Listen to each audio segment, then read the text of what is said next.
नाज़रीन अस्सलाम वालेकुम। और जनाब, तीन बहुत अहम खबरें हैं। हो सकता है कि कुछ खबरें आजकल ऐसी लगती हों आपको जो बहुत अहम नहीं है, लेकिन फिर भी सारे तज्जियाकार ये कहते हैं कि बहुत अहम खबरें। उसकी बुनियादी वजह यह है कि आजकल सूरत हाल ऐसी है कि वो जो कहते हैं ना कि ले सांस भी आहिस्ता, कि नाजुक है बहुत काम। और ये नाजुक काम जो है वो 29 तारीख तक है। 29 तारीख के बाद काम की नज़ाकत पे जाहिर है इतनी नज़ाकत नहीं रहेगी और शायद कोई सख्ती आने के इम्कानात है। लेकिन बहरहाल आजकल हर खबर अहम है और हर बात की कोई कॉनोटेशन है। हर बात से अंदेशे, खदशात, इम्कानात जन्म लेते हैं। किसी भी बात से, किसी भी छोटी बात से कोई बहुत कुछ हो सकता है। तो तीन बातें हैं और किसी छोटी बात से कुछ क्या हो सकता है, इसके हवाले से ही बात करेंगे। एक तो ये है कि सुप्रीम कोर्ट में खान साहब जो है ना ऑडियो लीक्स की तहकीकात के लिए चले गए हैं और उन्होंने कहा जी JIT बनाई जाए कि किसने ये तहकीकात के ऑडियो लीक्स की हैं और वज़ीर आज़म हाउस से ये चीज़ें लीक हुई हैं और सख्त सजा दी जाए। यहाँ तक आधी खबर है, यहाँ तक तो बात सबको समझ आती है। लेकिन खान साहब ने साथ साथ ये भी फरमाया कि मजीद ऑडियो लीक से रोका जाए। इसका मतलब है कि कुछ खदशा है और वो खदशा क्या हो सकता है और किस तरह की ऑडियो लीक्स का सामना इमरान खान को मुस्तकबिल करीब में हो सकता है। दूसरी बात यह है कि साइफर इंक्वायरी केस, वो जो आजम खान और इमरान खान ने जो साजिश पकाई थी, अब उसमें FIA ने आजम खान जो बड़े उस कहानी के हीरो, वो जो कहानी होती है ना फिल्म की, उसमें एक हीरो होता है और एक हीरो का भाई होता है या दोस्त होता है, तो वो भी बड़ा इंपॉर्टेंट कैरेक्टर होता है। हीरो को हीरो बनाने में उसका बड़ा किरदार होता है, तो वो किरदार आजम खान साहब के पास था। और ये जो ऑडियो लीक्स वाली कहानी और साइफर से बैनुल अक़वामी साजिश क्रिएट करने वाली कहानी, ये आजम खान साहब ने ही इमरान खान साहब को सजेस्ट की थी। तो इनको FIA में बुला लिया गया है कि भाईजान ये क्या कार्रवाई है, FIA पूछना चाहेगी आपसे। और 25 अक्टूबर को इनकी पेशी लगी है। देखिए वक्त कैसी चीज़ है।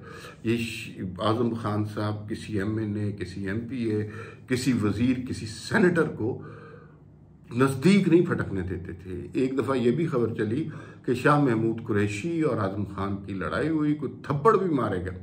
बाद में खैर तरदीद आ गई कि ये सिर्फ तलखलामी हुई है, थप्पड़ मारने की नौबत नहीं आई, वो अगली दफ़ा सही। लेकिन अब वही लोग FIA की इंक्वायरियाँ भुगत रहे हैं और इन्होंने कभी ख्वाब में भी नहीं सोचा था कि ऐसा होगा, क्योंकि ये तो इस मुल्क के अगले 10-15 साल के लिए मालिक बने हुए थे। ये हो गया जी। अच्छा, लॉन्ग मार्च के हवाले से सुप्रीम कोर्ट में एक 5 रुकनी बेंच ने 25 मई के हवाले से और फिर उसके बाद मुतवक्के लॉन्ग मार्च के हवाले से समाअत की और उसके अंदर जो है कोई clear cut decision as such नहीं आया। 25 मई को जो हुक्म अदूली की गई थी अदालत की, उसके हवाले से भी कुछ गुफ्तगू हुई और आइंदा का जो लाए अमल है, जो इमरान खान का लॉन्ग मार्च मुतवक्के है, उसमें किसको क्या सज़ा दी जा सकती है, क्या हुकूमत मुर्द इल्ज़ाम ठहरेगी या लॉन्ग मार्च करने वाले मुल्ज़िम बनेंगे, मुजरिम कहलाएंगे, ये अभी फैसला होना बाकी है। लेकिन ये समाअत बहुत इम्पॉर्टेंट है। तो शुरू में मैंने आपसे बात की कि ये बाज़ छोटी सी बातों से बड़ी बड़ी खबरें बन जाती हैं। जब पनामा लीक्स आए तो नवाज शरीफ वगैरह के जो करीबी हल्के थे वो कहते थे कि भाई हमने कुछ किया ही नहीं है, हमारा क्या कसूर है, और हम तो भाई अदालत में ले जाएं, सुप्रीम कोर्ट में ले जाएं, FIA में ले जाएं, नैब में ले जाएं, हमने तो कोई करप्शन की ही नहीं है। अच्छा, करप्शन तो कहीं साबित हुई भी नहीं, लेकिन उस छोटी सी बात से, और उस वक्त लोग समझ रहे थे यार ये छोटी सी बात है, इंटरनेशनल इस तरह की खबरें आती रहती हैं, उस छोटी सी बात से पाकिस्तान में बना क्या कि एक वजीर आजम को चलता किया और आज तक जो अदालतें हैं और निज़ाम इंसाफ है उस फैसले पे मातम कुना है कि किस कदर गलत फैसला दिया गया। और बात नवाज शरीफ वगैरह का कॉन्फिडेंस बिल्कुल सही था कि भाई कुछ किया ही नहीं है, लेकिन यहाँ पे आपको मुजरिम साबित करने के लिए कुछ करने की ज़रूरत नहीं होती। यहाँ पे अचानक ही एक गुलगुला मचता है, कैंपेन बनती है और पता चलता है जनाब आप मुजरिम करार पाए। और वो जो फ्लैट्स के हवाले से जो कहानी थी नवाज शरीफ की, वो भी बड़ी क्लियर है, करोड़ दफ़ा बताई जा चुकी है, लेकिन नहीं यकीन आती। मीडिया ने इतना पॉइजन किया हुआ है लोगों को।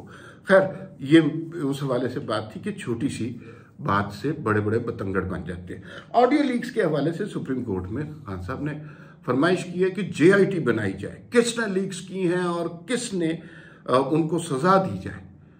और यहां तक तो मैंने कहा था कि बात दुरुस्त है। साथ साथ ये कहा गया कि मजीद ऑडियो लीक से रोका जाए। अच्छा, इसमें उन्होंने ये कतन नहीं कहा कि वो ऑडियो मेरी नहीं है, वो झूठ है, उस ऑडियो का फोरेंसिक कराया जाए और मेरे पे बहतान लगाया गया है, किसी ने मिमिक्री की है मेरी आवाज़ से और धोखा देने की कोशिश की है। इस तरह की कोई बात नहीं की। सिर्फ ये कहा है कि ऑडियो लीक्स किसने की, यानी जो जुर्म किया है उसके ऊपर कोई एतराज़ नहीं है। एतराज़ सिर्फ इस बात पर है कि वो जुर्म लीक क्यों हो गया। और फिर साथ ये बात की जा रही है कि मजीद ऑडियो लीक्स से रोका जाए। मजीद ऑडियो लीक्स में क्या है? अच्छा, एक तो बात क्लियर हो जानी चाहिए कि एक तो बड़ी गलीज किस्म की वीडियो का हम सुन रहे हैं, पर मैं ये बात कई दफ़ा बता चुका हूँ, अगर हुकूमत ने या किसी एजेंसी ने वो वीडियो लीक की, उसका फ़ायदा इमरान खान को पहुँचेगा, तो वो लीक नहीं होनी चाहिए। और फिर ये किसी की ज़ाती ज़िंदगी का मामला है, इसका कौमी मामलात से कोई ताल्लुक नहीं।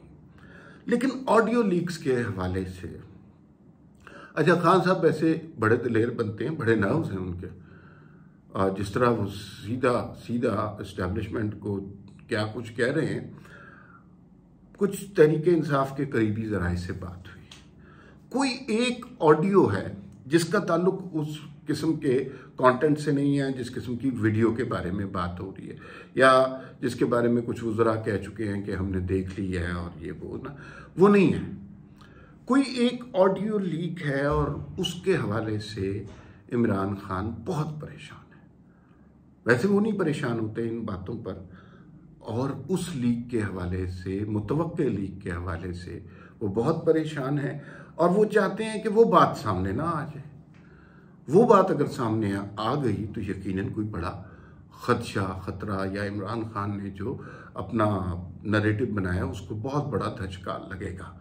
वो क्या है ये मुझे भी नहीं पता, लेकिन जो इर्द गिर्द के साथी हैं खान साहब के, वो बड़े वाज़ेह तौर पे बता रहे हैं कि एक मुतवक्के ऑडियो लीक ऐसी है जिससे खान साहब खौफज़दा हैं। इसी वजह से जब खान साहब सुप्रीम कोर्ट में गए, उन्होंने ये नहीं कहा कि मेरी पुरानी ऑडियोज़ गलत थी। उन्होंने कहा जी कि एक तो तहकीकात कराएं किसने लीक की है, यानी जुर्म तस्लीम किया, और फिर कहा जी कि आइंदा लीक कोई ना हो। देखें, ये तो बात गलत है ना।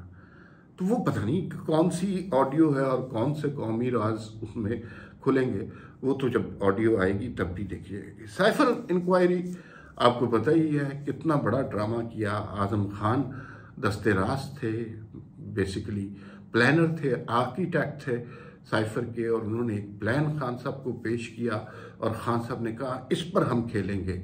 शाह महमूद कुरैशी भी इसमें शामिल थे और उसमें ऐसा खेला कि खान साहब अब तक उस साइफर को संभालते फिर रहे हैं। साइफर भी गायब हो गया और सारे कहते हैं खान साहब के पास था, जला दिया या पता नहीं किसी फाइल में रखा हुआ है, लेकिन वो कहते हैं मुझे नहीं इल्म।